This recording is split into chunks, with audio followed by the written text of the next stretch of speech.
Greetings, fellow armchair Imagineers. Tiki here. And BlueDragonFive. And after the thanks, let's talk about Hanks. It's Hanksgiving 2019 with why we're thankful for a beautiful day in the neighborhood. That's right, Dragon. This is our highly anticipated Mr. Rogers, inspired by a true story Mr. Rogers movie. I don't want to call it a Mr. Rogers biopic, because in a lot of ways it's just sort of a an exploration into the man and his influence on other people. But it's an interesting kind of it's an interesting amalgamation of a movie, Dragon. We'll say that much. But of course, Dragon, importantly, while everyone is out, maybe they're doing their midnight. I don't know. Is midnight Black Friday opening still a thing, Dragon? Does that still happen? I don't even think so. I think it's pretty much after you get up from the dinner table, it's your rush out shopping. I think. Okay, well there you go. That even makes this more relevant. So, folks, while other people are doing their Black Friday shopping, not even staying up until midnight, but just out in general, folks, I think we can agree. Fred Rogers maybe would not find the idea of what Black Friday has become, a great thing in American culture. I think he might wince at it just a little bit. So we're going to honor the man. On Black Friday, we're going to talk about a movie that bears his name, bears his likeness, and bears a great, powerful, true-to-life story of him. All right, so Dragon, I'm going to throw it over to you. You already told the story. Well, we don't have to go for the whole story again. But see, why can't you say that when we bring it up during the Unrelevant podcast? That's what I want to know. I know. I made a mistake there. Now we should actually tell it, but now you want to pass it. That's what I'm talking about. No, tell it. Go ahead, tell it. All right. Well, keep it simple, folks. Tiki, he was trepidatious going into a beautiful day in the neighborhood, basically buying into like, oh, it's just going to be like a kind of a by the numbers biopic and all that sort of stuff, and then basically he's telling me this, and I've seen it at this point where he's like telling me all that. It's like, hey, are you planning on seeing the movie? Have you seen it yet? And he says, no, I may not be in a rush to see it because all this. Basically, more accurately in the sense of. Hey, we're gonna do a podcast on a beautiful day in the neighborhood, or we're just gonna like lump it in the memoirs when we both inevitably see it. It says, I don't know if we want to dedicate a podcast to it. It's it might be a biopic. I'm gonna feel about it. I might be the bad guy again. I don't know. and of course, I always say something. Poor deluded fool. He doesn't know. And every little theory he's laying out there, I'm saying, well, he doesn't know. There's some structural stuff. There's every theory has is going to be a swayed, but the poor fool doesn't know. The arrogance of youth. The arrogance of youth. Absolutely. All right. So yeah, suffice to say, Dragon. Look, this is an incredibly strong year for movies. All right, like I don't care.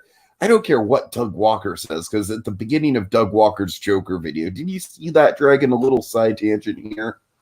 Yes, I did see it again. Okay, and he's just like, "Oh, 2019 is filled with so many disappointing movies." I'm like, dude, Doug, if you actually look, did you? Yeah. Anyways, so yeah, suffice to say, this is a great movie, but I wouldn't even say it might be like in the edge of my top 5. It's kind of flirting with my top 5 right now, Dragon, because I mean, this year has been just packed between stuff like Once Upon a Time in Hollywood, Parasite, The Lighthouse, Jojo Rabbit, The Irishman. I recently just saw Knives Out today. I actually just got back from that about an hour or two ago. So, yeah, this year has been packed for just fantastic films. So this is a great film. It's an A- kind of B+ tier film. And that's really good. That's really good. I'm not besmirching the name of it at all. It's, it's a lot higher than I was expecting this film to be. But of course, what got to me is and we'll get to it very soon within the conversation here, is the framing device itself. The framing device for this movie is wonderful. And we're going to call it right now, folks. I don't necessarily think there's a lot to really spoil with this movie, but there is interesting little things they do, stylistically. I don't think there's much to spoil in terms of the plot. But stylistically, if you want to go in completely blind, there are some surprises along the way stylistically. So with that in mind, going to just kind of put up a spoiler warning. Like I said, not necessarily for plot stuff, just in terms of like the style and the framing device and everything like that, if you really want to go in completely cold. But so with that in mind, yeah, I mean, just the fact that, again, spoiler alert here, the fact that basically the structure of the movie is we're going to make this the longest and most epic episode of Mr. Rogers' Neighborhood ever. And that's literally going to be the framing device of the whole movie, is we're going to frame it as an episode of the show. Oh, man. Dragon, you and I both had a moment, and I want you to tell them what the moment was near the very start of the movie. But that moment just kind of cemented everything of like, I know what they're doing with this movie, and I'm loving it. Let's go. I'm on board for it. And so, suffice to say, this movie is very good from beginning to end. I think it's got a really powerful ending to it. Just the last image, the last note, literally the last note is very nice chord to strike, literally chord to strike. See what I did there? So strikes to landing. It's a film that engages you throughout, strikes to landing. Maybe does I'm not going to say it's the most original, father son falling out and coming back together story I've ever seen, because it's not. We've seen this story told before, but we haven't seen the story told before with Mr. Rogers. So and just a note on Tom Hanks is that Tom Hanks, I don't necessarily think he's trying to do the voice per se, but he gets the mannerisms down so well. And I love how Hanks is not just playing this guy as like a celebrity. He's playing this guy as a very guarded, almost mysterious figure who has some really weird quirks about him. So that's one of the things I really respect about this movie, is that I feel like even less so than Won't You Be My Neighbor, which, of course, everyone respects the heck out of Won't You Be My Neighbor for being a really honest look at Fred Rogers. But I would say this one even shows more wrinkles of the man than Won't You Be My Neighbor did. And I found that fascinating. So, yeah, I walked out of Dragon, it's like, I don't necessarily think this is a game changer of the movie in the same way something like The Lighthouse or Parasite is. But I mean, I do think it's one of the best of the year for sure. And this is not a diss on the movie itself. It's just kind of like goes to show just how many truly great movies are out there right now. All right. So I love this movie. It's in a sense, it's another Saving Mr. Banks for me. It really is. That movie was something special, and kind of the tones. So many parallels we don't have time to go over right now. Big word for folks. It's so ironic that again, it is kind of another. So many parallels. It's so ironic that it's kind of another Saving Mr. Banks, but it's also just it's so similar, and there's all the coincidences of it's another movie. Tom Hanks, and there's kind of a father arc, and there's all sorts of pairs. Another beloved American icon played by Tom Hanks, who is a beloved American icon. It's just the irony abounds, folks. But also, it's kind of. It's something it's something really special. I was so unsure of what the director meant by this is like not your conventional biopic, and that was kind of the big kind of ipso facto the director kept saying. Marielle Heller, she said, that's not exactly a biopic, and of course, based on a true story. Like, oh yeah, but sure, based on a true story means you're going to take some liberties, I'm sure, but essentially biopic, and definitely. This is not your traditional biopic, and now I fully get it. Now I get it. Now I'm impressed by it. Now you've seen the movie, it's like, okay, that's exactly what she meant, and that's really clever.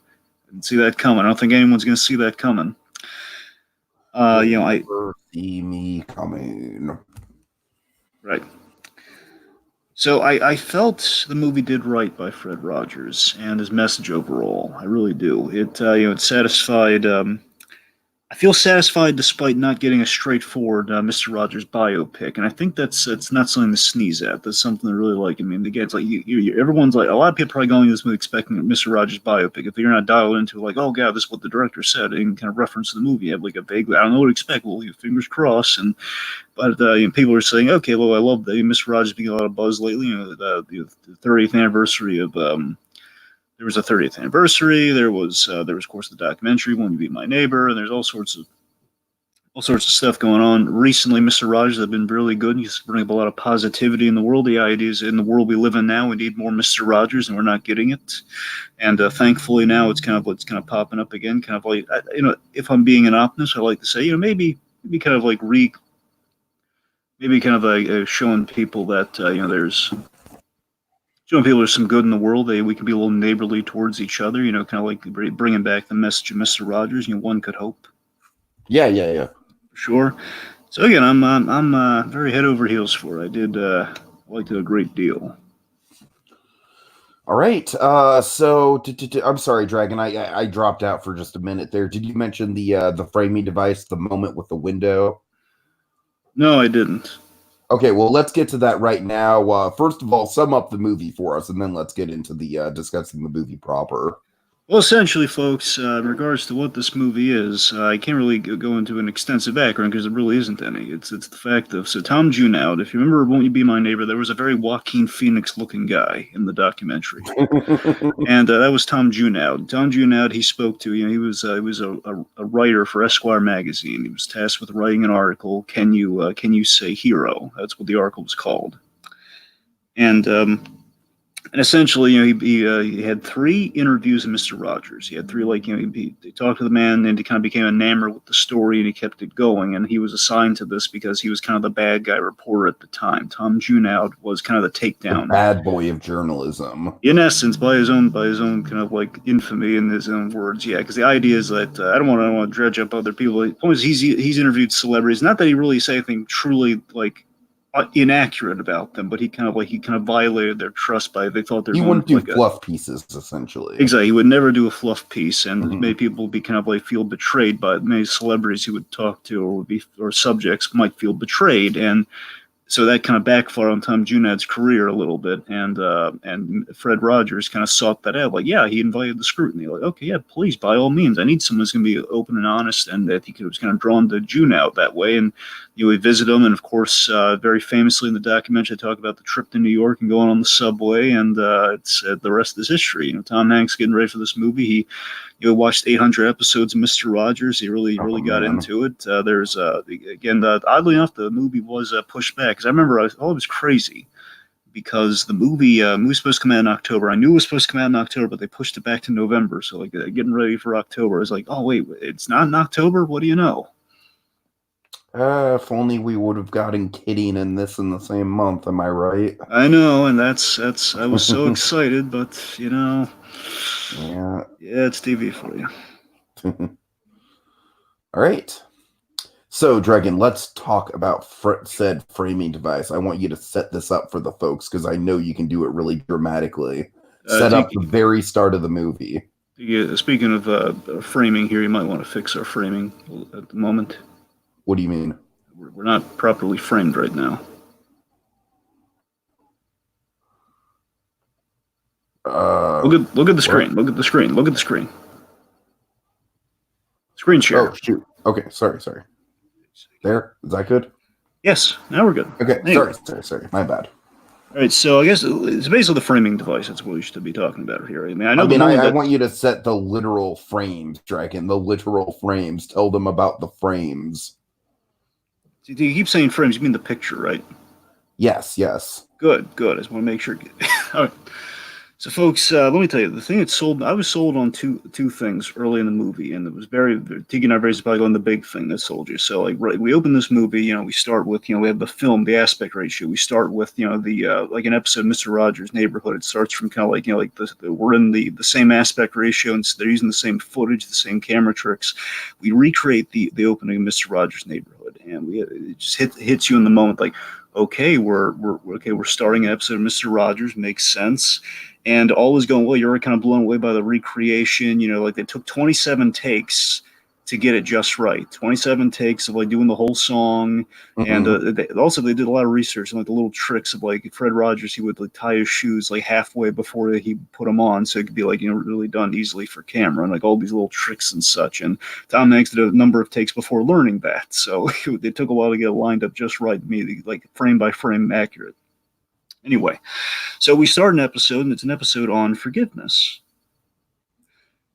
And anyway, so we start the episode. It's on forgiveness, and then Mr. Rogers brings out a picture board, a board with a number of pictures. Like he has a little King Friday there, and maybe Daniel's striped tiger, and the idea, is, of course, Mr. Rogers, he's very much a shutterbug. The man loves taking pictures of people, and he would share those pictures on the show. All this very accurate. Anyway. So this is the moment that just had my jaw drop. I'm like, yes, I'm so sucked in right now.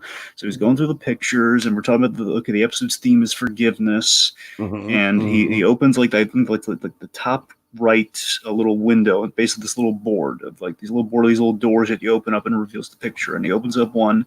And it's Lloyd Vogel. It's Matthew Rhys's character, Lloyd Vogel, who essentially, again, they had changed, because of the liberties they took, they changed Tom Junod's name to Matt Vogel. Sorry, to Lloyd Vogel for the thing. So he opens it up, and you see this really I can't explain it. This looks like it's not even in the aspect ratio somehow. No. It's totally like an HD, like modern digital photo of him. That's the thing. It's like a modern photo. It's a modern, accurate photo in the midst of this very very period accurate, very just like flawless recreation, just jumping at you. And this man with like a broken, maybe I don't know, broken points. Like there's a mark on his nose, like a cut on his nose, and he's punched in the face, and he looks distressed. Points a man who looks very distressed and in the real world mixed into the Mr. Rogers neighborhood. And oh my god, I love it. I love it. It's like, this is what just blew me away. Like, oh my god, I have to see what happens in the rest of this movie. I was going to do it anyway, but now Lloyd is my friend, and Lloyd needs help forgiving someone today. And this is just phenomenal. Really, it is. This is where we begin the genius conceit of the movie right here. Where just instantly it's okay. So we're framing like we the audience are watching an episode of Mr. Rogers' Neighborhood, and essentially that's what the movie is. Where Mr. Rogers has a role, but it's our experience with him. That's kind of like the main theme of the whole movie. It's not a movie about Mr. Rogers. It's what we do now with like stuff like Won't You Be My Neighbor. It's a movie that's literally taking the themes of Mr. Rogers and playing with them. Which is what we keep doing with these projects. Like Won't You Be My Neighbor? It's all yes, it's about Mr. Rogers, but what it really is that it's about our experience with him. It's people reflecting on Mr. Rogers, how Mr. Rogers impacted us. It's the story of us and him.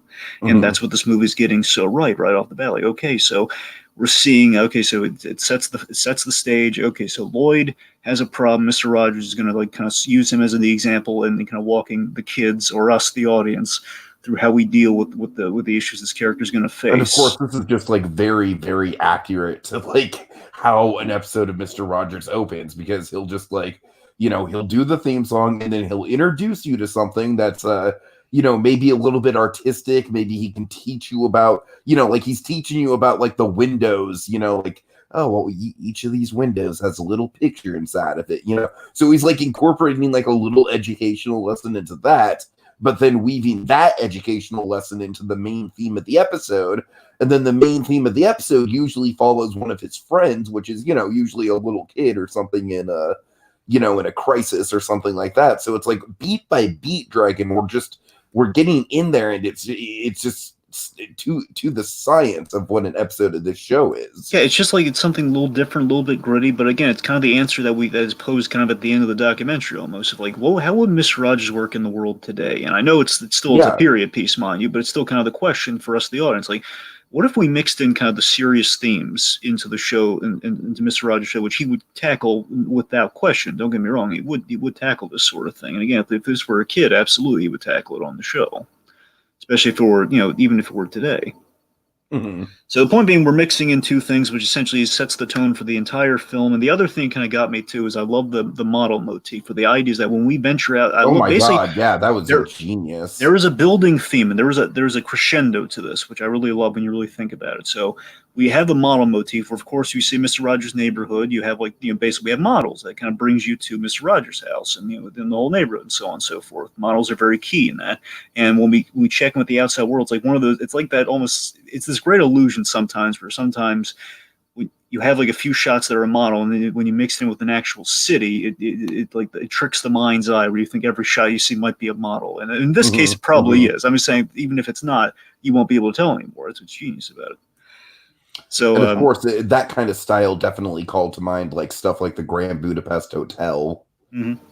And you see what I'm saying, though, where this is, again, connecting the theme of, okay, we're blending Mr. Rogers' world with our world, or at Yeah, least with kind of the definitely. world of Lloydville. And some other stuff that covered all and within the whole framing device banner here, as you mentioned, like learning about a few things, learn how magazines made. And, of course, what's Yeah, really yeah, that's what I'm saying. It's like we go deep, man. We don't just instantly cut the Lloyd story. You know what I mean? We go into the, to introduce Lloyd, we have to do a segment where it's like, all right, we're going to tell you how magazines are made, and this is what our main character does, and we're going to get a deep dive into what he does, just so you know exactly, like, it's so accurate to how the show just kind of has this relaxed sort of like down to earth nature to it, and it's he's never in a rush to get anywhere. Absolutely. But again, these little check-ins with Lloyd as well. Again, we're blending the realities. We're learning about the magazine, but we're also in Lloyd works at Esquire magazine. So it's like he's walking through the scene. And so on. So like Mr. McFeely comes on with the tape on the magazine. Like we're doing the hallmarks of the show, but also again like introducing Lloyd step by step here. And again, this builds to the ultimate crescendo when we get to the low of lows later on. We're against Lloyd in the show, progressively putting Lloyd in the show. Also, my favorite bit again for all the I just love how everything just timed out so perfectly. The won't you be my neighbor? So even the average Joe, who may be a while since they've learned anything about Mr. Rogers, they only know him through the show and they know about the whole Fred Rogers side of things. I love that documentary just kind of prepared us for this movie, in that we know what Fat Freddy is. Yes, absolutely. And I love how he's bringing up, and I love this too. The swimming that comes more in the third act, but still. Sure, but I love that. I mean, even I can't recall personally because again, there's a lot of episodes, folks. Even so, and again, they're really they're definitely targeted towards children. Again, that we appreciate them now, and especially for the legacy of it all. But it's not exactly something you kind of go back and just kind of watch every episode of. You can't. It's something hard to binge. Let's put it that way, Mr. Rogers' Neighborhood. My point is, I don't recall if he ever brought up the whole Fat Freddy thing, which of course is a really awesome bit in the documentary where you see kind of like the sad pain of Mr. Rogers' childhood with all he was bullied as a kid. And that cause and anger. That again, anger is a huge hallmark of our story here. Anger, and again, through being teased and through the anger, and again, like the forgiveness of your tormentors. All of this is singular. And again, I love he mentions like very, very playfully in the show. I was chubby as a kid, and I was, we're striking all the right. The framing device in the opening specifically is kind of like the perfect introduction for things. So again, we brought up a little bit of Lloyd. Let's talk about our main conflict. Let's talk about Lloyd and Jerry. It's Lloyd. Yep. Kind of jumping ahead there. So Lloyd and Jerry Vogel. So of course, Tiki. Let me put it this way: I don't know if you had the same experience I did in the theater when I heard Chris Cooper, of course, who plays Jerry and plays Jerry the father in this movie, when he was singing "Something Stupid" at the wedding. I mean, the song "Something Stupid." Of course, which famously recently is on my mind because of Better Call Saul season 4. Sure. I thought it was a good omen. I thought, okay, we're in good hands now. It was a good omen. Yeah. Chris we had that, of course. I mean, we had that picture board thing, which that's the huge good omen. This is like, okay, we're continuing. Okay, we're on a good track right now. Okay. So I want to talk about Matthew Rhys, because I see Matthew Rhys. I owe Piper Henson so much right now because I mentioned this to her because I mentioned to her. Actually, he was able to thank her. I was able to thank her on the live stream they did recently.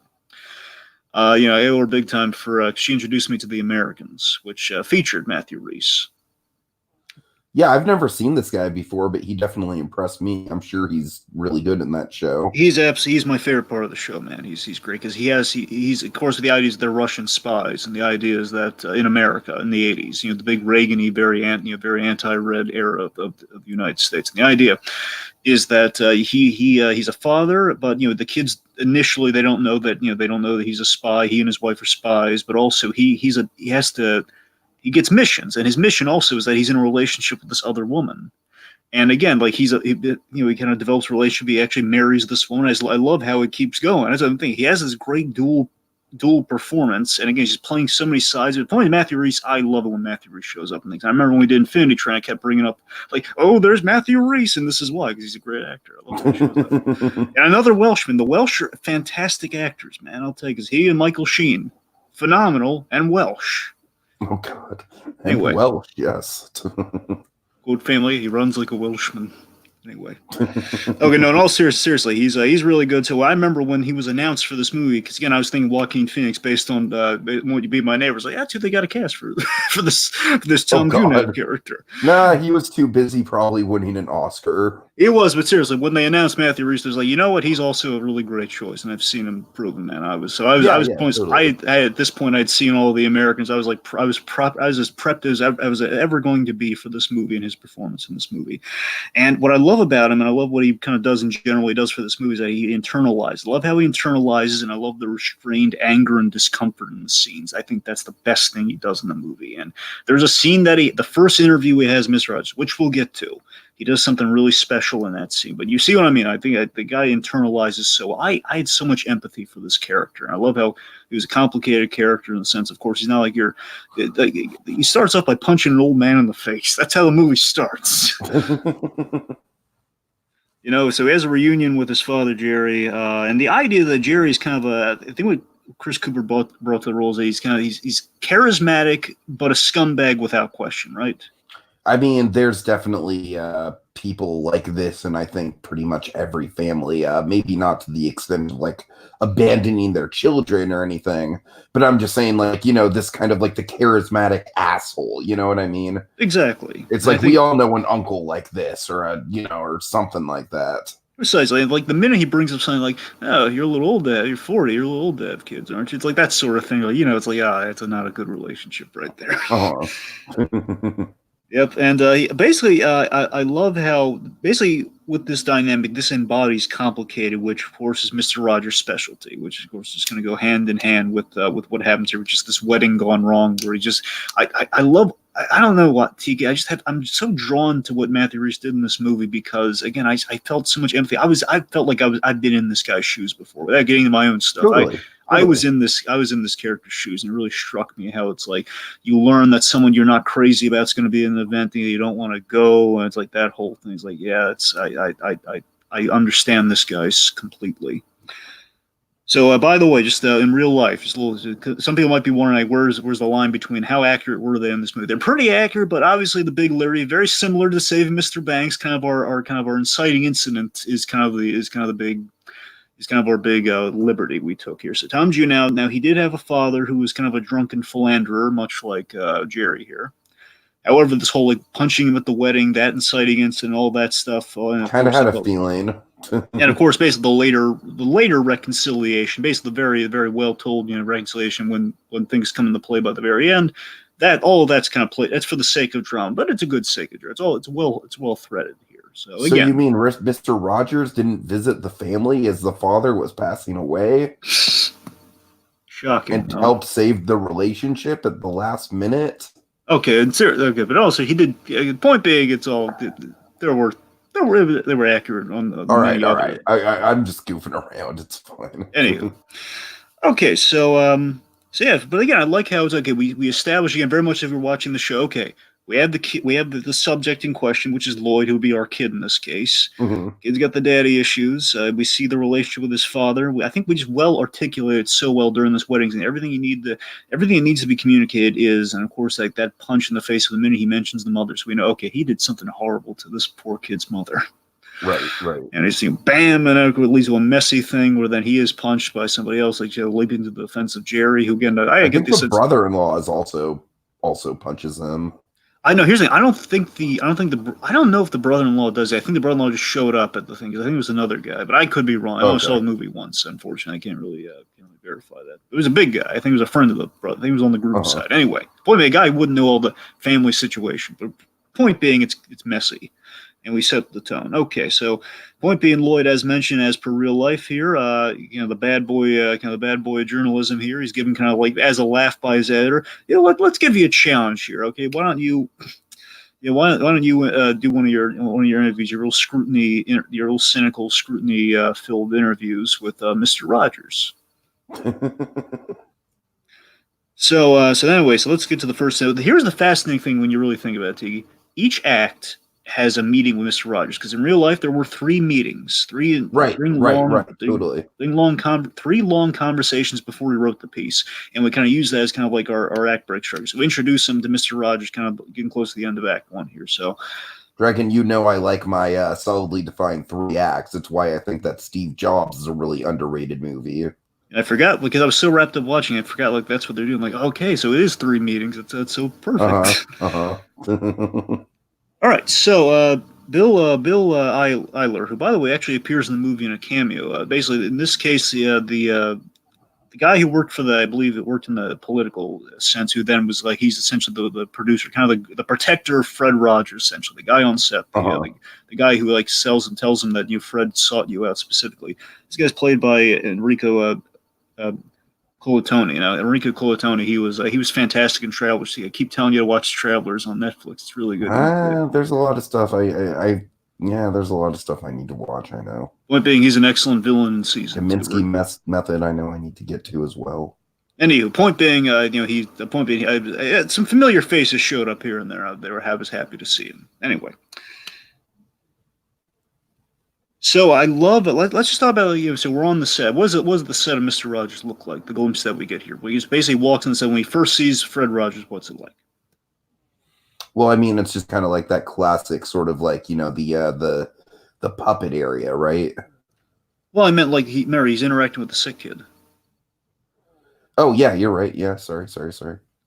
I love how the crew is endlessly frustrated with the saint-like, kind of Rogers making time for all, making time for everyone, and you have the sick child who, and again, Nick Tallow, the crew guy from the documentary. He I don't think he's in this, but the point being, Nick Tallow said on that in the documentary, always said like some kids were trouble, some kids were pricks, and but again, he would have Mr. Rogers would have such intense patience for them. And I love that we see it in action. I love that we saw it in action where the kids swinging this bat and I give Mr. Rogers time of day. It's been brought there, but probably he may have been excited, watched the show, I'm sure, but like a kid got distracted or something. Yeah, and that's what you were kind of saying about this film being almost kind of like using "Won't You Be My Neighbor" as a blueprint for how to depict Mr. Rogers and the various little ticks and things that he would do, and just what made him so good at it. But I love that we see what the charm, what the secret of Mr. Rogers was that he was patient with kids, and he very conversational with the kid who wasn't paying attention at first. He gave him time of day, and he kind of he didn't rush it, he didn't rush anything. He just says, "I like how you're swinging that. You swing that really well." And of course, that kind of won the kid over. And he doesn't even he behaves himself. It's awesome. Mm-hmm.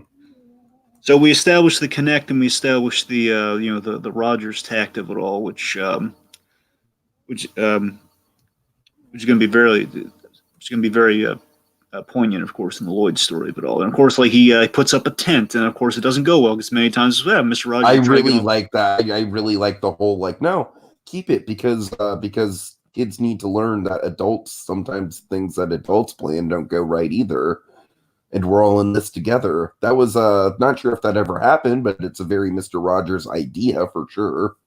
I'm inclined to believe like that. Here's the thing: they pulled. I'll bring this up soon because I love they did bring up a lot of things that did happen in the show and a lot of stuff that did happen here and there. However, they did kind of maybe change the order of events or kind of spliced a few things Makes together. Sense. Yeah, Again, basically, most of the things that the movie's really on the money in terms of barring that one miracle exemption of the whole father story. More towards the latter half of the movie, basically the punch in the latter half of the movie. Take that out of the equation. The movie's really on the money. It really is. Mm-hmm. So let's see. So after the tent bit, he's okay. So we had the first interview, with Mr. Rogers. So he says Lloyd after that great bit where he just run the audience through that bit because it's a really really well timed bit. So this is great. This is on top of it. So Mr. Rogers makes time for all, and again, I love the crew loves Fred Rogers, but it's also he's also the greatest frustration because he's too nice a guy. And it's okay, we have time is money. Okay, get ready for the shot. Fred, he's about to walk through the door and basically probably do the whole run of everything. Says, "Oh, Lloyd, hey!" He just walks over to him again. Lloyd Bogue is basically kind of like he's observing, but waiting for the shot to be over. It's almost kind of like a fourth wall break.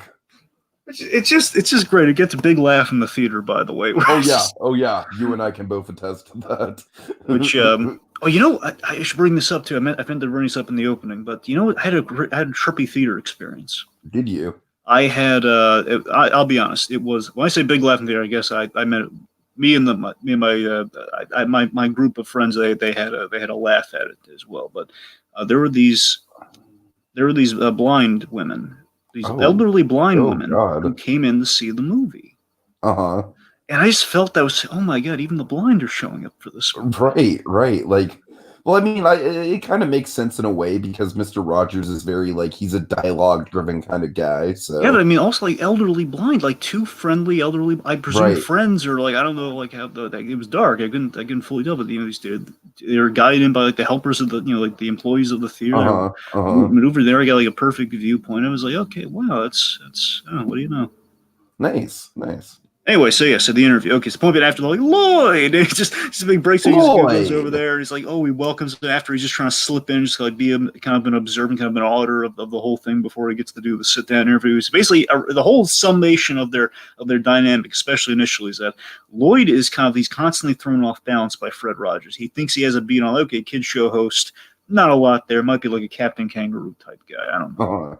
Not the case at all. And it's just instantly thrown off by. He makes a big fuss about him, and of course he's looked at and everything is it's great. So anyway, so after that they get a little sit down here, and this is one of my favorite bits of acting by Matthew Rhys. Mr. Rogers, he's inquiring about Lloyd getting into a fight with his father. Uh-huh. Where basically the cover story is like, oh, I was playing softball and like he was a baseball injury or something. And of course, he basically relents and he tells, because again, basically, I love what Matthew Rhys does here. He's swept up in the man's compassion, and you can see it. Where you can see he's a guy trying to do his job there, but you can see him be taken off his guard so well, where he's just, you can see the man melting with emotion. But again, deep down, it's the fact that here's a compassionate man who, roughly the age of a father, who was showing him compassion, and it's just and showing compassion, like, you got into a fight with your father. Oh my, why? Oh no! That's what I'm saying. I love it. You see his reaction there. So like he's just caught so off guard by it. Yeah. One of his finest moments of acting in the movie, to me personally. I think it's great. Anyway. So we ask him the main questions. Of course, the whole title of the article, like, do you see yourself as a hero? And one of the best responses in the thing. Oh, a hero! Hero is a 4-letter word. Fame is a 4-letter word, so just as tape or Zoom. Then he takes his picture. Oh yeah. Also, importantly, he's eating lunch throughout this whole scene, which I found delightful. Yes, he is. Yes, he is. It's lunch. So the point being, it's kind of an abbreviated interview at the start here, and I don't know. From what I understand, I don't think they ever had one on the set. Well, at the very least, the first one wasn't on the set. The first one was in New York. Basically, they changed the order of things at the very least. So that's the basically the act. Yeah. Go ahead. Basically, Act 2 is when the interview in the apartment. That's the one they had. That was their first meeting. So that's kind of shifted some things around, but it's essentially the same. What happens here does happen there anyway. So. Shifting a little bit of events. Anyway, let's move on to Act 2, speaking of which. Well, do you want to talk about the appearance of Daniel really quick? Well, he has a show. He shows up in Act. Oh yeah, you're right. Yes. Do it. Yeah. Yeah. Okay. So this is honestly like probably my favorite shot in the whole movie is as Lloyd is kind of like walking out of the studio. Hanks is, of course, Rogers is filming the Daniel Tiger bit, and we get a rare peek behind the curtain. This is footage that we never even really saw in Won't You Be My Neighbor of Mr. Rogers behind the actual set where Daniel Tiger pops out.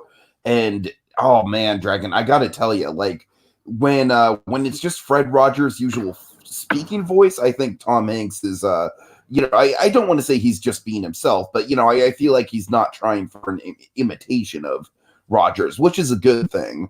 But I gotta tell you, man, the way that he impersonates Daniel Tiger is just it's so spot on. It's eerie. Okay, three things. Especially seeing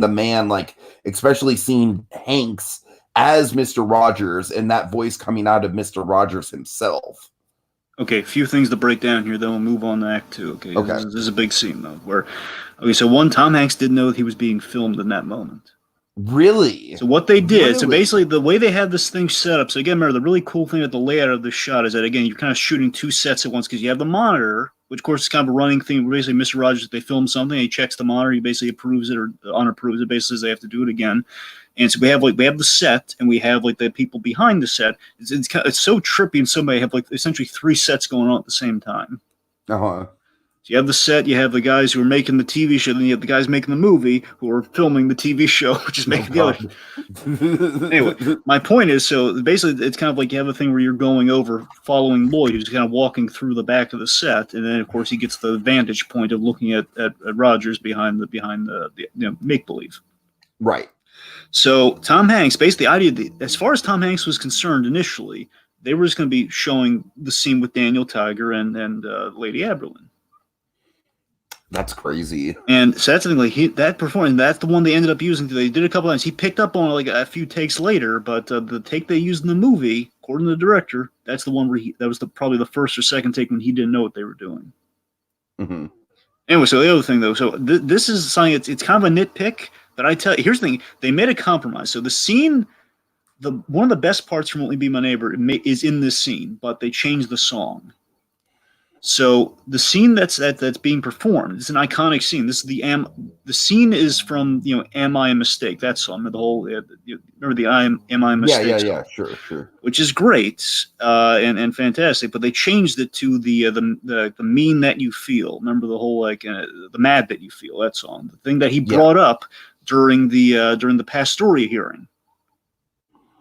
So there's a couple things there where it's like, of course, the Pastoria hearing is one of the big historical things with Mr. Rogers, so it's nice to get that in there as a little bit of an Easter egg. And the bigger takeaway is that it also thematically applies to Lloyd's story and the song that they're singing right now. So he mentions this to Rogers, and he goes off filming, and he watches them, and of course he's singing about the mad that you feel, which of course he's probably factoring in there. That's kind of what Lloyd's issue is. So imagine, and that's why he's like focusing, like, oh my god, he's like singing to me. It's so trippy. What is going on here?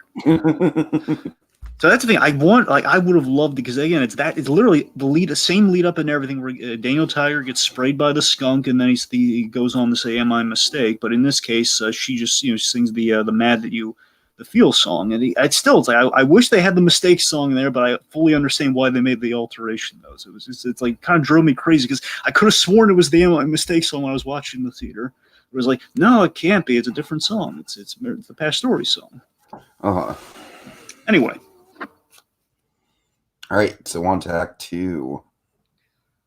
Yeah, so point being, after this initial meeting and that little Daniel Tiger moment, Lloyd becomes obsessed and he does his research. And here we get some awesome Easter eggs. We get a little bit of fan service in there, some stuff that, again, the documentary's probably prepped you for, but some stuff that wasn't in there too.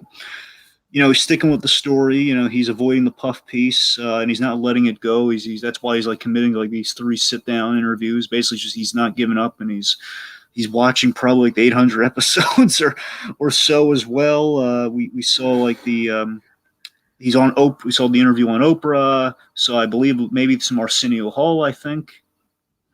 Okay, now importantly with this, I think the movie does a really impressive job of like incorporating Mr. Rogers, Tom Hanks into these interviews.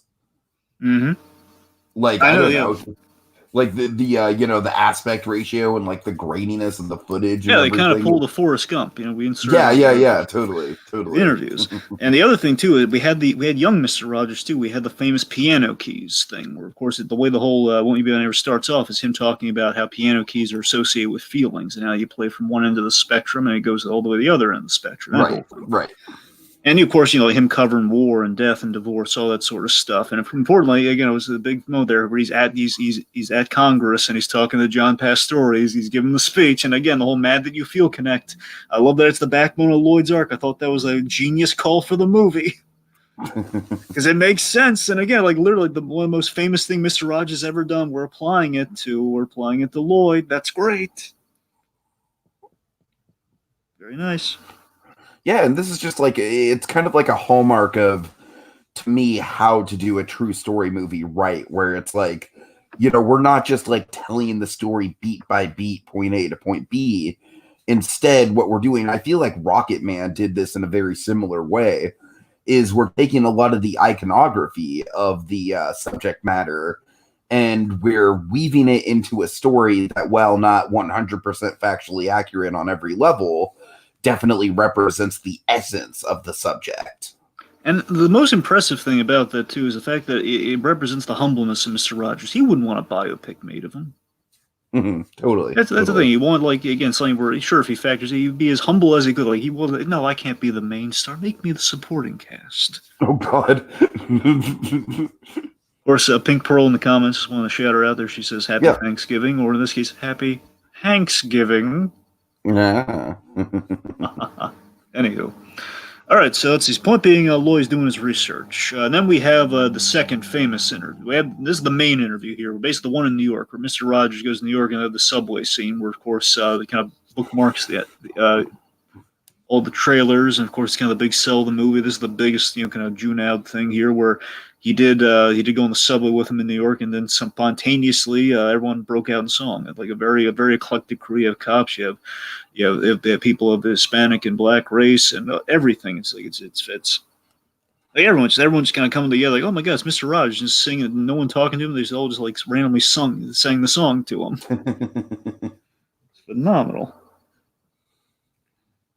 So then basically this leads they go to Mr. Rogers' hotel or wherever he's staying at the moment, or either the apartment he has in New York. The point being, the space they had in New York when he was coming to visit, because usually he's stationed at Pittsburgh. Mm-hmm. So Lloyd's, now that he's fully armed, he's learned all this stuff again. Now he's learned about all he's fully kind of all researched up for Fred Rogers. He then hits him with the hard hitting questions. He hits him with he's hitting with questions like why the how are you as a father? You have two sons. How did they respond to essentially kind of being the son of the son of a saint in essence? Yeah, and that hits Rogers pretty hard because he pretty much agrees with it. No, I'm sure it wasn't easy being, I don't consider myself a saint, but other people might, falsely consider myself that. And they do kind of grow up in the shadow of it, and I do regret that. And on that note, Dragon, I just want to hit on the fact that Hanks's performance, once again, is just it's not just your average impression of Fred Rogers. It's very, very reserved and very kind of he is a nice guy by all intents and purposes, and he does kind of radiate that sort of humbleness and earnestness of Fred Rogers, but he's playing his cards close to the vest. He is guarded. See, here's a wonderful subtle moment that I wonder if Tom Hanks was. I can only imagine he was communicating this. So of course, so that always struck me from Won't You Be My Neighbor was Mr. Rogers went on a hiatus, and he wasn't even sure if he was coming back because he thought he had all the tapes, and he thought, okay, I've educated the children as I've told them everything they're ever going to need to know. I'm going to do like old friends, new friends for a while, and I'm basically doing other things. Going to see what else is new, and this then 1979 rolls around, and that's when Superman comes out, and then kids are imitating Superman, and they're jumping they're jumping off roofs with capes tied around their neck, and he comes back for the week on superheroes. Point being, he's then reinvigorated to come back. So another big question that Lloyd asked him here is, you went on a hiatus. Why? Why did you come back? And I like to think that's when he dodges the question. I'd like to think that, and again, he's getting a little dodgy after he answers the son question. He says, they're older now. We're close. My point is, that's when the hesitation comes in. That's when he's diverting the subject. And I wonder if, again, he doesn't want to speak negatively about it. Basically, again, Mr. Rogers was, he was angry about, according to that documentary, he was really angry about, how he was incensed that he had to come back. And that's why he had to come back, because he was incensed that kids were, that this was going on. And again, I wonder if that's Mr. Rogers deflecting. He doesn't want to be incensed or get into Mr. Rogers holding back his anger, and it's like Mr. Rogers himself kind of has a ways to go with the anger issues. That's what I'm saying. It's like a man who has great control over it. And again, compared to Lloyd's story, again, even with the son question, again, you have America's Dad versus Lloyd and Jerry's, the Lloyd and Jerry issue of things going on here. And also the old rabbit thing. We got to talk about old rabbit.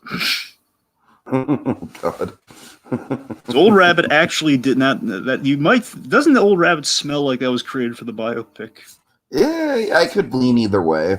That's the thing. Old rabbit, 100%, in the name and everything, real thing. Where he's asking about the stuffed animal. Didn't you ever have a stuffed toy and his mother gave it to him? An old rabbit by the name. And at this point, this is where he gets fed up because again, the mother's being dragged into things, and it's bringing up the whole relationship with his father and so on and so forth. Of course, and again, other movies do this, but we do hear that kind of like that piercing, like ringing in the ear sound when the mother gets brought up. And again, I love with Lloyd. Again, we did that at the wedding too, where you hear that. Again, we're all that when we have like the blood rushing to our ears. It's the anger. It encapsulates the feeling. I should also mention, of course, it brings up the old rabbit thing. Is Mr. Rogers, the biggest deflecting thing that he does? He brings in Daniel Striped Tiger to interview with Lloyd. Now he would do this all the time. He did it on the Tom Snyder show, for pity's sake. He would bring it to adults, and this is the thing where even though Mr. Rogers is his demographic is children, people would be there's such a positive influence here that would kind of melt you. And Daniel Striped Tiger had that effect on people. And again, kind of like what Lloyd had earlier when he just meeting Mr. Rogers. In this case, though, again, like he's like, "What am I doing here?" I'm talking to Daniel Striped Tiger. It's like, but again, he's trying not to fall into what he did earlier. So that's the point is all relative. And then it leads to the old rabbit of all, and that leads to him storming out. Which Mr. Rogers like, "Oh my, like oh, mercy."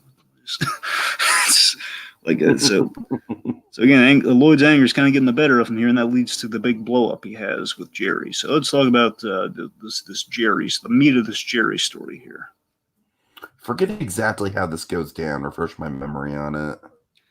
So Jerry's been kind of staked out outside Lloyd's place for a while, and he's been kind of like basically waiting in the alley. He's been trying to make amends to him, so like doing like the old walk up, like, "Hey, Lloyd," and of course Lloyd's just not having any of it because he's still angry at him for everything in the wedding. Basically, Jerry was invited in by his wife, invited in by the wife, and this was not a good idea. This did not go well. Yeah, I gotta say, like I'm with you. Like when I saw this moment where he opens the door and he's just like hanging out, I'm just like, that's just not right. That's an invasion of privacy, man.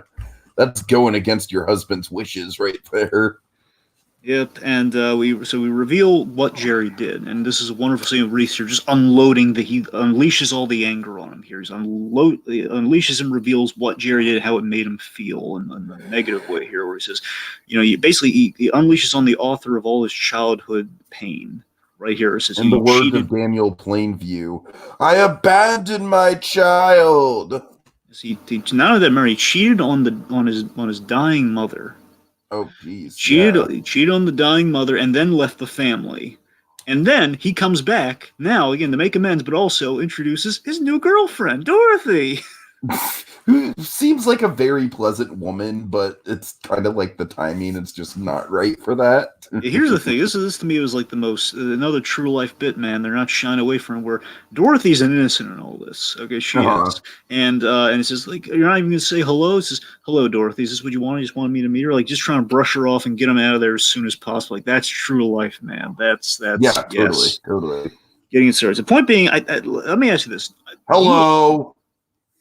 What is your read on Jerry? You think Jerry like Eisner Hello has replaced Victor Zsasz Hello? It's not. That's not. Hello. I miss Victor Zsasz Hello.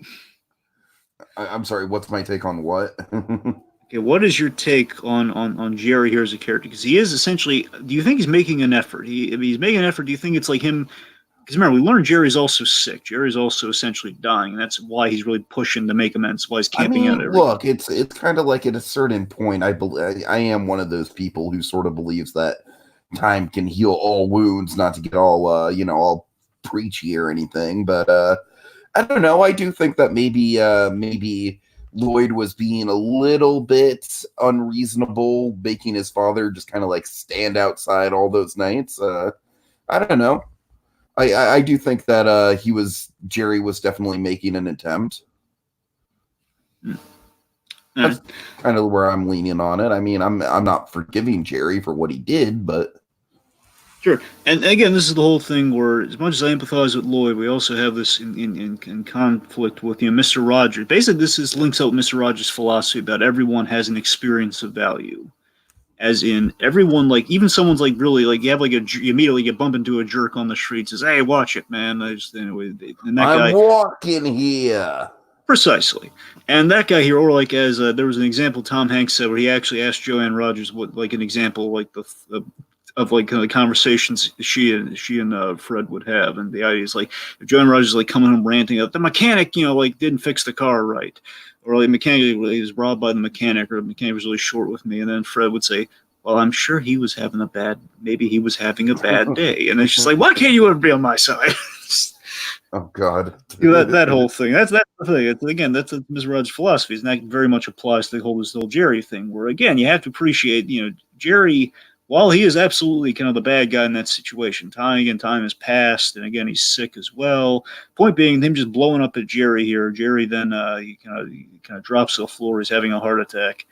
And again, my favorite bit, Lloyd is not budging to aid him at all. I love that detail in the scene. He's not budging because, again, this is kind of like, is it karmic reward or karmic justice? Like, is it karma, like, in a negative way or in a positive way happening here? Mm-hmm. Again, so then we have the health dilemma following that. So again, Lloyd's smack dab in the middle of the forgiveness story. Like, do I forgive Jerry, who's, again, in this very karmic situation? He is dying, and Lloyd can twist the knife of justice in here, saying, "Well, I'm going to leave you alone like you left us alone when I was dealing with our dying mother, who died screaming." Which I love that detail too. So she died. Oh, that detail. Oh, that haunts me because I've heard a couple other people describe the deaths of their parents like that, and still haunts me. Oh, I never want to go through that, Dragon. That's what I'm saying. So it's like, again, so this is what Lloyd had. And this is what I'm talking about. So that's where all the empathy is still on Lloyd's side for me. I got to be honest. But my point is, so Lloyd's in a position here where, again, Jerry's kind of been served a heaping helping of karmic pie here, where it's, again, he's Jerry's in the situation that he kind of has brought upon himself, and Lloyd, and that's the thing. So we have. So, like, do you forgive Jerry? Do you give him that, or do you hold on to the anger, which you're just to have? Mm-hmm. So Andrea here. So I love. Is it Andrea or Andrea? I think it's Andrea.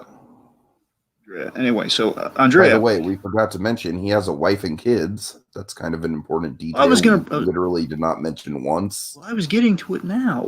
Okay, sorry. Well, it's Andrea. So Andrea is a good character. I like how she has a connect to Mr. Rogers. Of course, the other big level to our story here is that she and Lloyd have Gavin.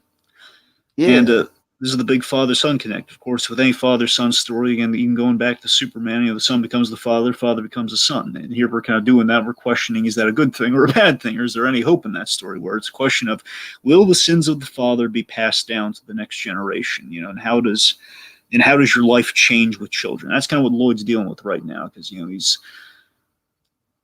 has a kid. Again, it's a little later in life, as his father so indelicately pointed out later on. Again, he's kind of a career man. He's not taking any time off work for his family because, again, he's basically throwing himself into his work not to deal with his problems. So this is like an example of a story where it's like we've seen it 1,000 times. The overworked dad who's not spending enough time with his family, neglecting his kid maybe as a result of it.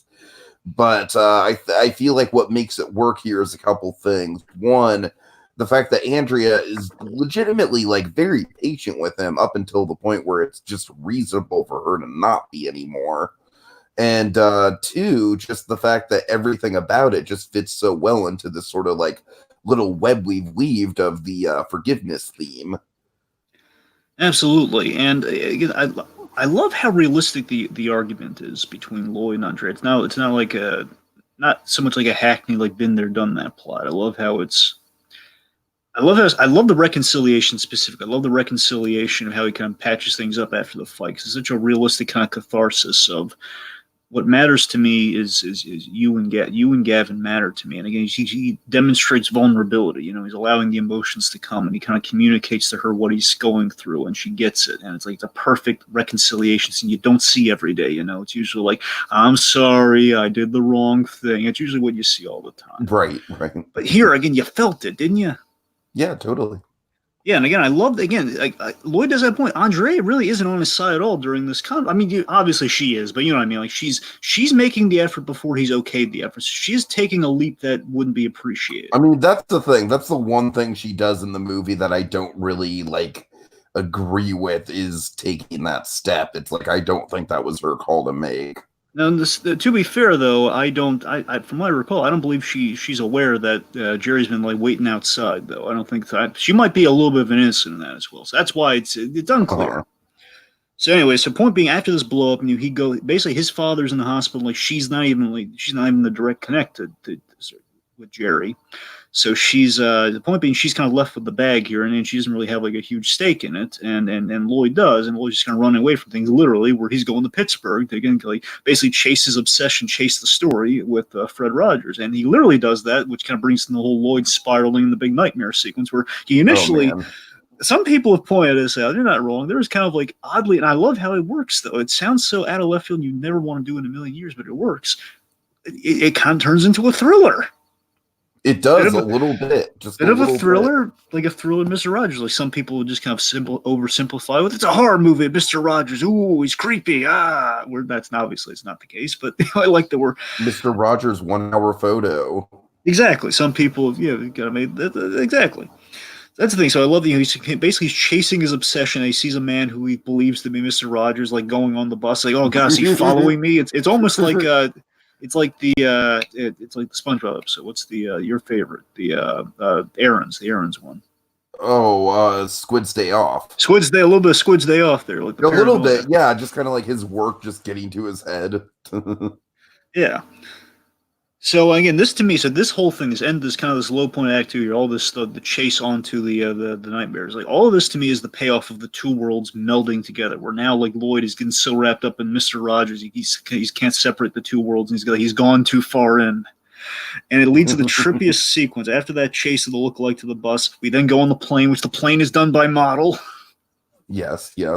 and he's just suddenly thrown into an episode of Mr. Rogers, and I love this. Man. Because I was wondering, because obviously, like from what I can recall, like I don't think Tom Jr. has ever been on the Mr. Rogers. No, he hasn't. Like that's what I'm saying. In the moment, I know now he has. I'm saying in the moment, it's like, oh God, like was he ever? Did they ever do this? Like, is that what they're basing this framing device on? Or no? He's basically thrown right. But that's the great thing about the framing device is that they can like blend the real world stuff with the show in with stuff that they create just for the movie, and it all blends seamlessly because it's all a part of the movie's framework. So then Lloyd finds himself just kind of suddenly thrown into an episode of Mr. Rogers, like completely improvised. He's like, what is happening here? Again, this is like the whole sell of the movie. Like, okay, we're blending the two realities here, and it feels so odd, but so awesome. It just feels like it's so right, again, for the story they're telling about. I mean, let's be honest here, Dragon. It gave us our kidding fix that we so desperately craved. It did.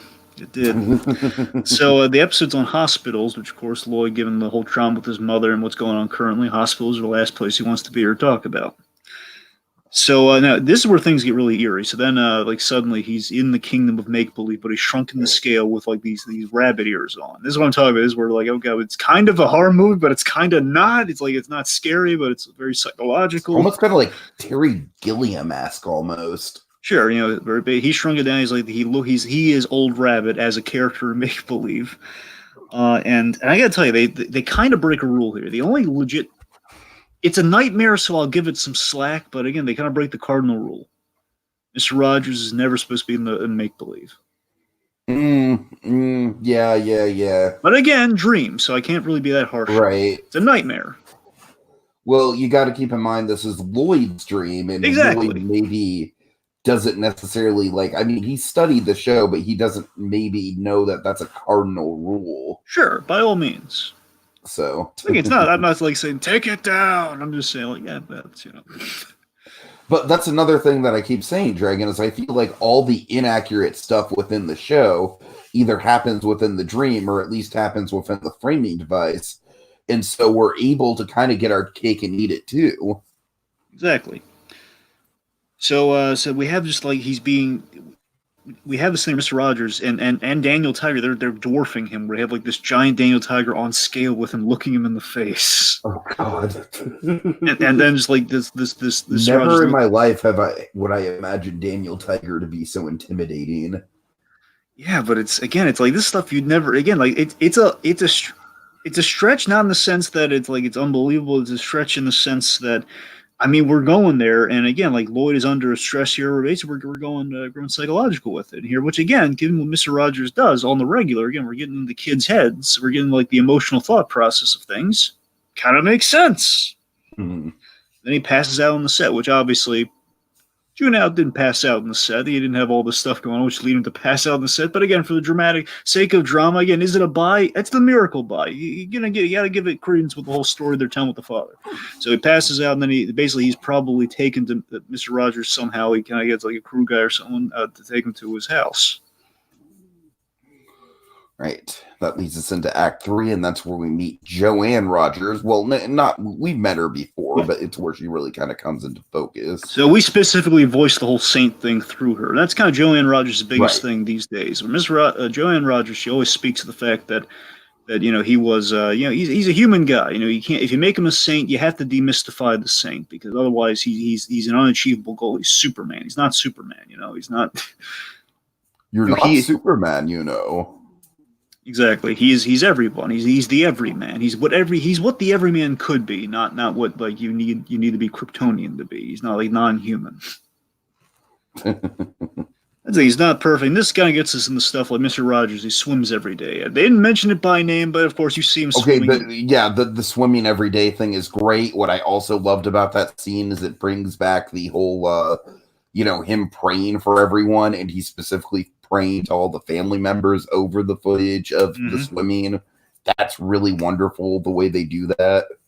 It's so on the money. And I know they mention it here, but every time I see him swimming, I keep thinking of the whole 143 of it all. I keep thinking of the whole 143. He weighed 143 pounds for all of his life. Yeah. Because he swam every day for 20 minutes. All right, so point being, now Lloyd wakes up. Again, it's also like just some great kindness. Mr. Rogers probably didn't do this, but I imagine like if this situation like were to arise, he'd probably take the kindness of a. I just think if this situation occurred with anyone, he'd probably do it. That's what I'm saying. Like it probably never occurred, but if it did, I'd buy it though. It's Mr. Rogers, of course. He'd like wake up the piano music and a nice breakfast. Let me show you how well Tom Hanks did in this role. Okay. Tom Hanks did such research. He would ask Joanne what Mr. Rogers would have, what she and Mr. Rogers would have for breakfast, and he would drink hot pomegranate juice. And Tom Hanks is asking the director, "Hey, can we have pomegranate juice in the scene?" Like, yeah, just put it on the counter. So and that's the thing. Like it's a detail in the scene. It's like not in your face in the scene, but it's probably in there. So I'm saying he deeply researched this role, man. Nice. Anyway, so restaurant scene. This is a biggie. Oh yeah, this is now I don't necessarily know how the whole restaurant picks up on what they're doing, but it's definitely a we don't care. Sure, I mean, look, my logic was simple: is that a celebrity's walked in, let's listen to what he has to say. I guess they are like zeroing in on it, yeah. I imagine. And of course, this mirrors the ending of "Won't You Be My Neighbor," which is huge. And also the other thing too, in case some people aren't aware, he did one of the reason that thing is also really stuck in people's minds outside of "Won't You Be My Neighbor" is he did an acceptance speech where he asked everybody to think about who got him there for 10 seconds. Nice. So it's one thing he communicated that also like in kind of another. I mean, and that's the thing with Fred is that he. Silence is one of his tools in his arsenal that he used very effectively. He didn't do it all the time, but when he did, it was for good reason and well-timed to give us the reflection that we need. Absolutely. The man weaponized silence in the best of ways. So again, basically this is the centerpiece of the whole, this is the emotional centerpiece of the whole film, one could argue. It's, I love there are some great Easter eggs and cameos in the scene too, because they're playing Yo-Yo Ma. It's the music that's playing when they walk in there. There's some meaningful cameos. Joanne Rogers, she's in the scene. They put him a little out of focus, so it wouldn't be in your face. So Joanne Rogers is there. You have David Newell, McFeely. Bill Eiler, he's there. The protector, Mr. Rogers there, and Marge Whitmer. So one of the I forget if she's the one who's directing the episode, but one of the ladies who's directing the episode. So essentially, she's there. So again, this is obviously definitively takes a cue from the documentary, as we've said. It's this is where Mr. Rogers kind of exposits the moral and the lesson. It's a really well conveyed lesson here, where it's basically the father that even though your father put you through this pain and this emotional hurt, he did teach you through that action right and wrong, and made you the wonderful person you are today.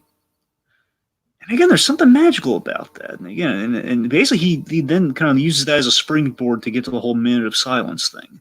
And doing that, again, it makes him think of the positive, again, like the people who loved you into being. And again, that includes his mother, and maybe, I don't know, maybe includes his father as well. And that kind of gets him to the catharsis. Maybe opens him up to it. I don't know.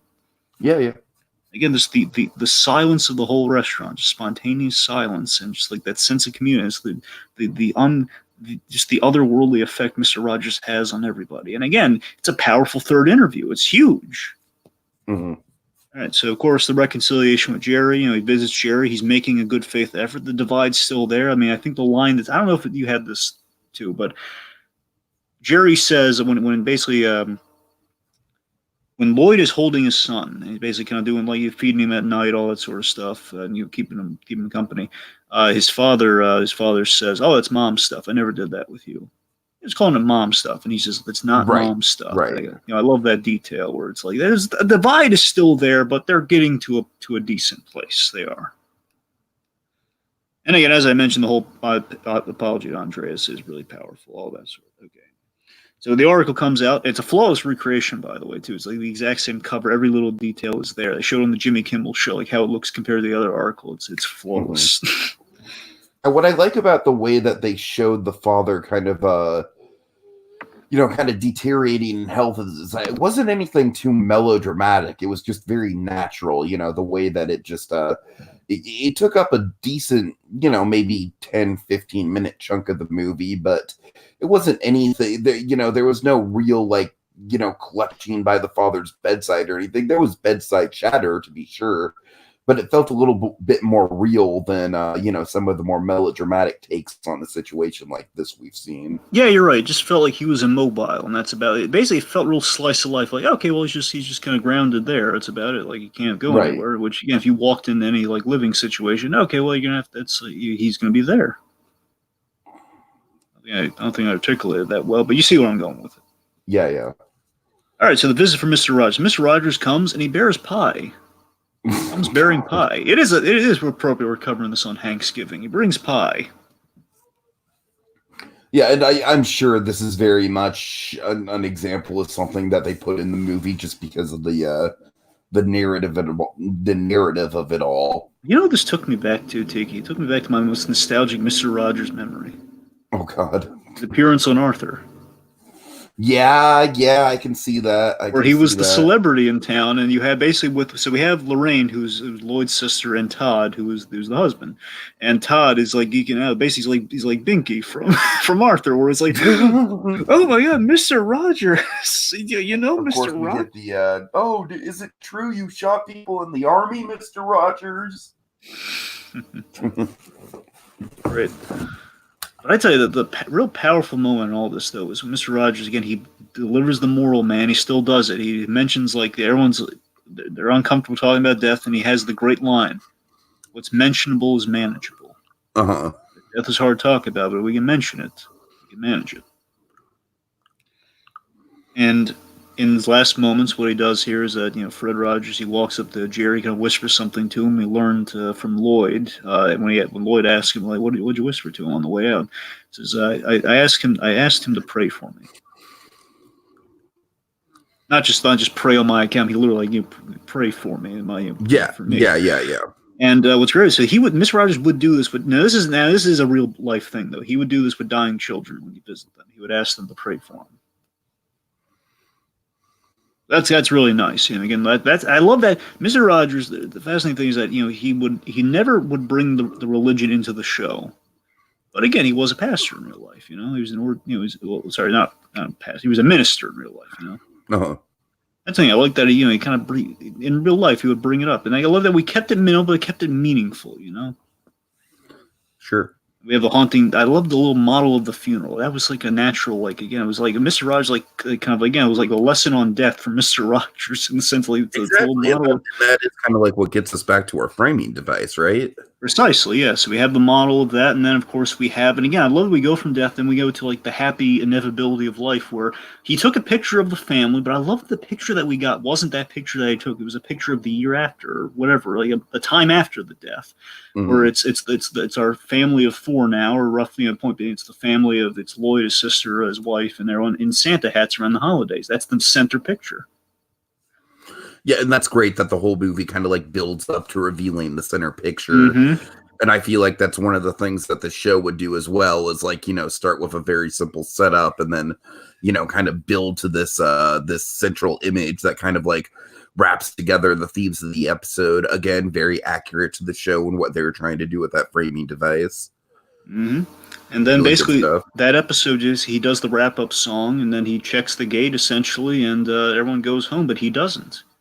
Fred, I love that we're with Fred till the end, because again, that show is very much him, and he just goes to the piano, and he's playing. He kind of gets off key for a bit, and then he expresses his frustration on the keys. So we see Mr. Rogers again is human. He gets frustrated, as he said earlier. He pounds on the keys to express his anger, like hits the low note. But then he plays again. He plays again. The lights go off, and he's playing all throughout the credits. And that to me is a perfect ending for this. I love that we end within the realm of the framing device, and like the framing device kind of like is meant to sort of just be this like out of time thing. It's very meta in the way that they deliver it. And then, of course, you just illustrated it nicely, but I really love movies where the last shot establishes the themes of the film very well. Knives Out does that, actually, with its last shot. I won't tell you what it is, of course, but this is a great example of that. It's just like with a single image, with a single action, the banging down on the keys, after all this, after Fred Rogers, is he or isn't he a saint? It's he's a great man, but he still gets frustrated. He still messes up. He's still human. And that's all just tied together in that one tiny little moment at the end of the movie.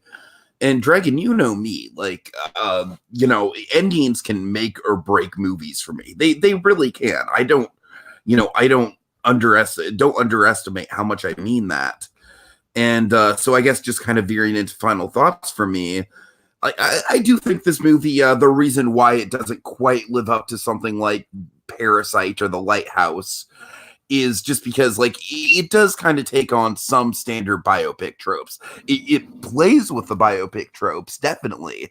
It weaves them into something original and fresh and new. But I don't know, just frankly, some of this year's best movies for me are just movies that I've never even, I can't even describe what they're like, because they're just kind of groundbreaking in that way. Those are my real top ones of the year. But like I said, this is still solidly, like, probably, if not in my top 5, probably hovering in my top 5, around there. I really do. I'm rooting for this movie to make it into my top 10 just on a personal level. We'll see. There's still a lot of stuff coming out this year that I'm looking forward to. But yeah, I mean, it's definitely one of the most pleasant surprises for me, just because, like you said, I was walking into this movie a little trepidatiously. I will say that oftentimes, after a documentary comes out that's really successful and then they make a biopic about the same subject, oftentimes the biopic feels like it's kind of a shallow impression of the documentary. But in this point, Dragon, I definitely think that this and Won't You Be My Neighbor very much complement each other. And Won't You Be My Neighbor, like you said, it adds to the movie. It doesn't detract from this movie. So yeah, very, very, very pleasantly surprised by this thing and the end result of it. Also, just to get in there, I do like that we have kind of a big credit scene where we get like one last glimpse of the real Fred Rogers. That's kind of nice. That is nice. Yeah. So final thoughts. And of course, we also get a Leica studio style, like making the models. Oh yeah. Oh man, man, I love some models, man. I'm sure Kevin Wachtel would love this movie. Oh God. Anyway, so look, this movie, for me, final thoughts. This movie is an example of telling a story with a lesson that we can all learn from. It is what Mr. Rogers is all about. And so appropriately true to, like, it's so appropriately, it's like the true life humbleness that he would have. You know, he would want like a big movie, but like he wouldn't want a big blockbuster about him. Wouldn't want to be like a big like the biopic on Fred Rogers. You know, Mr. Rogers wouldn't want to be all commercial with it. He wouldn't like I have a supporting role in it. You know, it's like him doing another episode of his show. And basically, the episode of his show is used in the movie. It's pretty much what it is. Uh-huh. It's that and the facts. It's like nothing like really sensational. It's just what happened. But and again, as I mentioned, again, it's not his movie. It's our experience with the man who made everyone happy. Essentially, it's like it's like one of those. It's one of those things. And even if look at the end of the day, I gotta be honest, looking at kind of like what we're doing with Mr. Rogers these days, even if there is like another bite at the apple out there, let's just say if there is, we don't need it. We don't need. I'm not saying I'm not going to be open to it. I'm saying we don't truly need it because I feel we've hit the mark perfectly twice already with the documentary. And with this, I mean, because again, it just feels right that again, it's like he wouldn't want that. He wouldn't want to be just kind of like like sensationalized, like have a whole thing about it. Basically, if we get that movie, which for all I know it could be good, I mean, it could be like we show the young Fred Rogers or the old Fred Rogers with like a Jim Parsons type or something like that, because that's like the only other actor I could see outside of Tom Hanks these days, like who could be a Mr. Rogers. If you want to do young Mr. Rogers, I think you can only do Jim Parsons personally. Yeah, I could see it. I could see it. That's the only other bite of the apple I could ever see is if you do like a legit biopic with him. But still, it's like I'd be open to it, but I don't need it. And that's why I feel like that's kind of a mark of a good movie here. I'm satisfied. I don't need anymore. I'm perfectly satisfied with it. This movie's something special. It's like a little bit of Frost Nixon meets Saving Mr. Banks. It's kind of what it is. It took a liberty, sure, but it makes for a great story. Without feeling like a cash in at all, and it's just that it's an exemplary performance by all involved here, like Tom Hanks and Matthew Rhys, and it was everything I could have hoped it to be, honestly, but still nothing like what I expected it to be. It kind of gave me a surprise, gave me a heartwarming experience, and it felt true to everything you liked about Mr. Rogers. So it was a major one. Okay, folks, thank you so much for joining us on this special Thanksgiving episode. We hope you had a wonderful holiday, and as we go into the month of December, look forward to a jam-packed movie memoirs featuring a lot of stuff like Jojo Rabbit, The Irishman, this, Knives Out, a lot of stuff this month that we all saw. And then, of course, December, we're going to be doing kind of a more mini format, a more short form, but still very, very comprehensive edition of seasonal shenanigans this year, our Christmas specials. And of course, as we get closer to Rise of Skywalker, we're doing our daily or our weekly Disney Plus recap series. So a lot of stuff on the plate for this channel. Don't forget to check it all out. All right, folks, thank you so much for watching. Have a good night. Happy Hanksgiving. It's Lloyd. Lloyd's here.